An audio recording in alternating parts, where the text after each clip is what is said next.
ব্যানার্জির কাণ্ড রাজ্যের স্বপ্নের ডেন্টাল কলেজে। ঔষধ না খাইয়ে ফেলে দেওয়া হলো রোগিণীর দাঁত, তাও আবার আক্কেল দাঁতের পরিবর্তে ভালো সুস্থ দাঁত।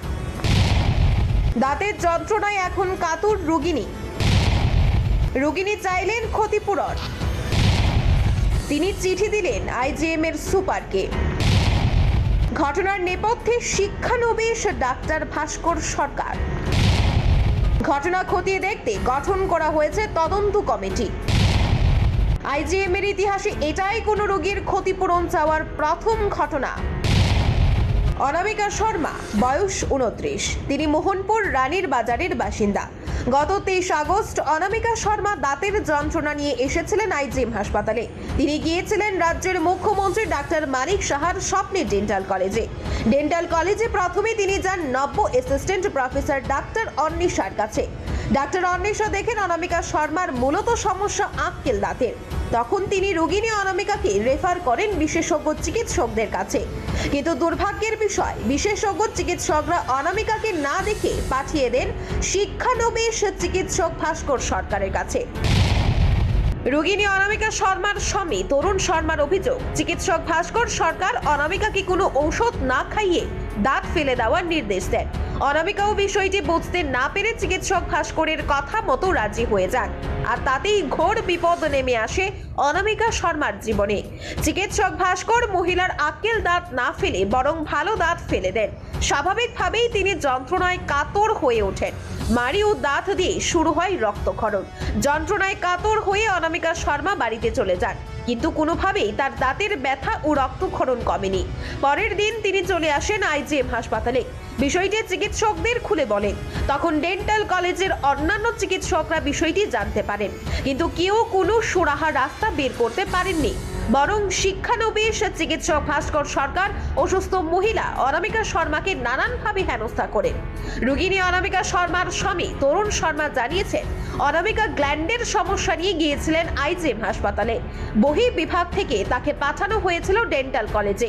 সেখানে যাওয়ার পর কর্তব্যরত চিকিৎসক তার ভালো দাঁত ফেলে দেয়। এটাই ছিল ডেন্টাল কলেজের ভুল চিকিৎসার নিদর্শন। জানি যে উনি যেদিনকে গিয়েছিল, মানে ওনার গ্ল্যান্ড ব্যথা বলে উনি গিয়েছিল, ঠিক আছে। তো যাওয়াতে উনাকে যে ডাক্তার নাকি বলছে যে ঠিক আছে আপনার এক্সরে রিপোর্ট করলো, এক্সরে রিপোর্টে দাঁতের এক্সরে রিপোর্ট তার সাথে আপনার প্রেসক্রিপশনে কিছু ওষুধ দিয়েছিল, ওষুধগুলো নাকি ওগুলো না খাইয়ে দাঁতটা উঠে দিয়েছে। অনামিকার স্বামী জানিয়েছেন, ডেন্টাল কলেজে চিকিৎসকদের ভুল চিকিৎসার কারণে তার স্ত্রীর ক্ষতি হয়েছে, তাই তিনি ক্ষতিপূরণ দাবি করেছেন আইজিএম এর সুপারের কাছে। কিন্তু এখন পর্যন্ত হাসপাতাল কর্তৃপক্ষের কোনো রেসপন্স নেই। তুলে দিল আগে, মানে ওইটাই, মানে আপনার মানে দাঁত তুললে তো কিছুদিন আপনার ওষুধ কিছু খাইয়ে বা কদিন পরে পাঠিয়ে দেয় বা ডেট দিয়ে দেয়, তাই না? এগুলো কোনো এ করে নাকি? সেটাই আর কি। আমরা এটার জন্য আমরা ইয়ে করেছিলাম সুপারের সাথে, যে এমন এইটাই ভুল চিকিৎসা হয়েছে আর কি, বুঝলেন না? বুঝছি। তাহলে আপনারা তো ক্ষতিপূরণের জন্য সুপারের কাছে চিঠি দিয়েছেন নাকি? হ্যাঁ, দিয়েছিলাম। তা এখন পর্যন্ত কি রেসপন্স আছে কি? তরুণ শর্মার প্রশ্ন, চিকিৎসকরা এইভাবে ভুল চিকিৎসা করেন, তাদের কি নেই ন্যূনতম বোধ শক্তি? তাই ক্ষতিপূরণের দাবি করেছে। গত সুপারের কাছে গিয়ে অ্যাপ্লাই করেছিলাম যে আমার যে এই যে পরিষেবাটা আপনাদের কাছে পাইলাম, তো আমার তো কোনো উল্টা তো আমার ক্ষতি হয়ে গেল। যেটা নাকি দাঁত পোকা দাঁতটা তোলার কথা ঠিক আছে তুলে দিয়েছে, কিন্তু সাথ সঙ্গে যে ভালো দাঁতটা তুলে দিল সেটা তো আমি তো ঘুরিয়ে পাবো না। তবে এই জন্য আমি বলেছিলাম আর কি, যে ডাক্তার এইভাবে এরকম ভুল চিকিৎসা কেন করলো, যে প্রেসক্রিপশনটা না দেখে এক্সরে রিপোর্ট দেখে খালি উনি দাঁতটা চট করে উঠে দিল। উনি কি এইভাবে নিয়ে ডাক্তারি করতে আসছে, বলুন না? আইজিএম হাসপাতাল সূত্রের খবর, সুপার এই বিষয়টি জানার পর তিনি সঙ্গে সঙ্গে একটি তদন্ত কমিটি গঠন করেন। কমিটির সদস্যরা গোটা বিষয়টি খতিয়ে দেখে রিপোর্ট জমা করবেন সুপারের কাছে। অবশ্যই তদন্ত কমিটির সমস্ত সদস্যরাই চিকিৎসক, সুতরাং তদন্ত কমিটিতে থাকা চিকিৎসকরা অভিযুক্ত চিকিৎসক ভাস্কর সরকারের বিরুদ্ধে কি রিপোর্ট জমা করবেন সেইটা এখন দেখার বিষয়।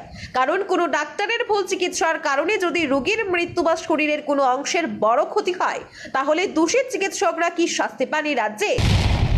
রাজ্য স্বাস্থ্য দপ্তরের পরিসংখ্যান দেখলেও তা স্পষ্ট হয়ে যায়, আজ পর্যন্ত দোষী চিকিৎসকরা শাস্তি পেয়েছেন বলে কোনো তথ্য নেই। স্বাস্থ্য দপ্তরে দূরবীন দিয়ে খুঁজলেও এরকম আলামত পাওয়া যাবে না। রোগীরা কোনো কালেই সঠিক বিচার পায়নি। এখন ডেন্টাল কলেজের ঘটনায় ক্ষতিগ্রস্ত রোগিনী অনামিকা উপযুক্ত বিচার পাবে কিনা সেটা সময়ই বলবে। রাজ্যের নিষ্কলুষ মুখ্যমন্ত্রী মানিক সাহা একজন দন্ত চিকিৎসক। এই কারণেই মানিক সাহা মুখ্যমন্ত্রীর চেয়ারে বসেই ঘোষণা দিয়েছিলেন তিনি কাজ করবেন রাজ্যের দন্ত চিকিৎসার পরিষেবার উন্নয়নের ক্ষেত্রেও। তার জন্যই মুখ্যমন্ত্রী স্থাপন করেছেন স্বপ্নের ডেন্টাল কলেজ।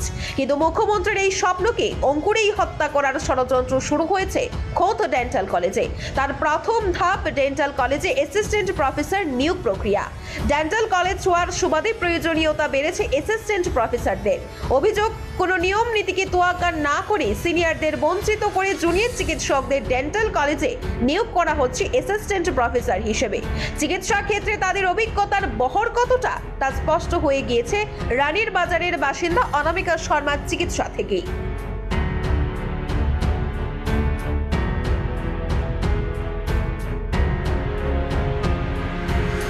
দর্শক বন্ধু, আপনারা দেখুন ডেন্টাল কলেজে চিকিৎসা ব্যবস্থাতে কতটা সমন্বয়ের অভাব। চিকিৎসকের প্রেসক্রিপশন বা ব্যবস্থাপত্রের প্রথম পাতায় কোথাও লেখা নেই রোগিনী অনামিকা শর্মার দাঁত ফেলতে হবে, কিন্তু অবাক করার মতো ঘটনা, ব্যবস্থাপত্রের পরবর্তী পৃষ্ঠাতেই লেখা রয়েছে রোগিনীর দাঁত ফেলে দেওয়া হয়েছে এবং ঔষধ না খাইয়েই। মুখ্যমন্ত্রীর স্বপ্নের ডেন্টাল কলেজের চিকিৎসা ব্যবস্থায় এত বড় অসামঞ্জস্য কোনোভাবেই মেনে নেওয়া যায় না। তাহলে চিকিৎসকরা কি রোগীদের নিয়ে বিলাসিতায় মত্ত থাকেন? উঠছে প্রশ্ন। কারণ সদ্য পাশ করা চিকিৎসকরা এখন প্রশিক্ষণ নিচ্ছে, তারাই আবার চিকিৎসা করছেন রোগীদের। তাহলে হাসপাতালের সিনিয়র চিকিৎসকরা কোথায়? আসলে রাজ্যের চিকিৎসা ব্যবস্থার বাস্তব চিত্র হলো বিভিন্ন বিভাগের সিনিয়র চিকিৎসকরা ব্যস্ত থাকেন তাদের প্রাইভেট চেম্বার নিয়ে, যেখানে রোজগার করা যায় কারি কারি অর্থ।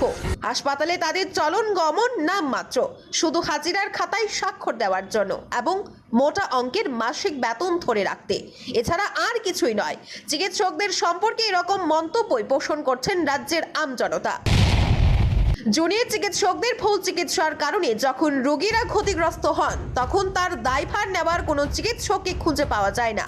বাস্তব অর্থে মানুষ চিকিৎসকদের স্থান দেন ঈশ্বরের পরে, আর চিকিৎসকরাও মানুষের এই দুর্বলতাকে কাজে লাগিয়ে রোগীদের গিনিপিগের মতোই ল্যাবরেটরিতে পরীক্ষা নিরীক্ষা করেন। রোগীর শরীরের কোনো অঙ্গ প্রত্যঙ্গের ক্ষতি বা তাদের মৃত্যু কোনোটাতেই চিকিৎসকদের বিবেককে জাগ্রত করতে পারে না। তাদের কাছে অর্থই শেষ কথা। আর চিকিৎসা মানেই কর্পোরেট কায়দায় বাণিজ্য। তবে সমস্ত চিকিৎসকদের এক সারিতে রাখাটা ভুল হবে। বিবেকবান কিছু চিকিৎসক আছেন বলে রোগীরা এখনো হাসপাতালে গিয়ে তাদের রোগ সারাতে পারেন এবং কিছুটা হলেও ভরসা পান হাসপাতালে যাওয়ার পর।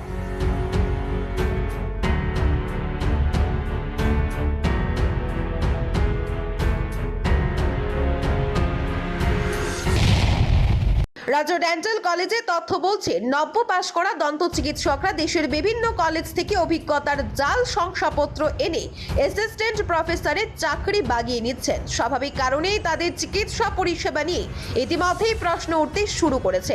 দুর্ভাগ্যের হলেও সত্যি, রাজ্যের মুখ্যমন্ত্রীর স্বপ্নের ডেন্টাল কলেজে থাকা অ্যাসিস্ট্যান্ট প্রফেসররা এখনো রোগীদের প্রেসক্রিপশন বা ব্যবস্থাপত্র লিখতেই জানেন না। আর এই সমস্ত চিকিৎসকদের কাছ থেকে ভালো চিকিৎসা পাওয়ার প্রত্যাশা করাটাও এক অলীক স্বপ্নের মতো। রাজ্য ডেন্টাল কলেজে গুঞ্জন, অনেক অ্যাসিস্ট্যান্ট প্রফেসররাই নাকি বিভিন্ন নিষিদ্ধ ঘোষিত কলেজ থেকেও অভিজ্ঞতার জাল সার্টিফিকেট এনে চাকরি বাগিয়ে নিয়েছেন। এই পরিস্থিতিতে আগামী দিনে মুখ্যমন্ত্রীর স্বপ্নের এই ডেন্টাল কলেজ কালিমালিপ্ত করতে পারে খোদ মুখ্যমন্ত্রীকেই, বলছেন রাজ্যের অবসরপ্রাপ্ত সিনিয়র চিকিৎসকরা। কারণ রাজ্যের ডেন্টাল কলেজে চিকিৎসার কদর্য চেহারা ইতিমধ্যেই চলে এসেছে প্রকাশ্যে। গোপনে মুখ্যমন্ত্রীর বিরুদ্ধে এটা কোনো গভীর ষড়যন্ত্র রচনার ইঙ্গিত না তো?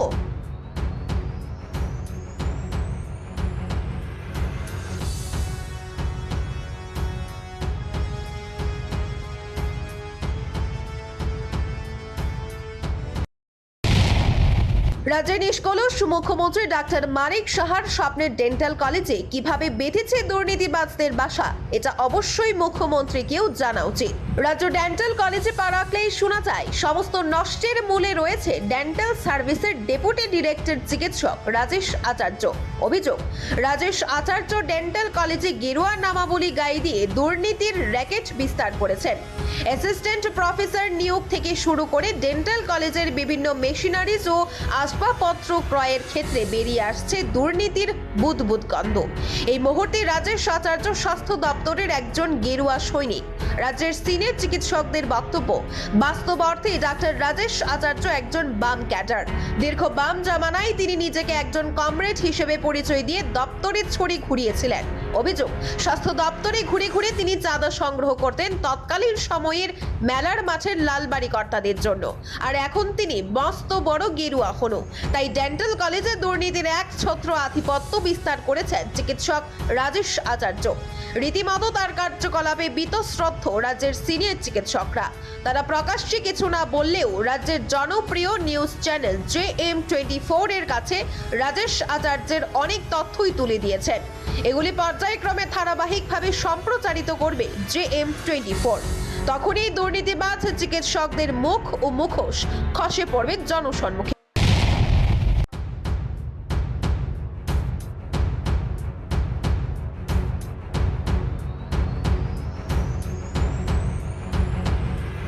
Bureau report, JM24 news.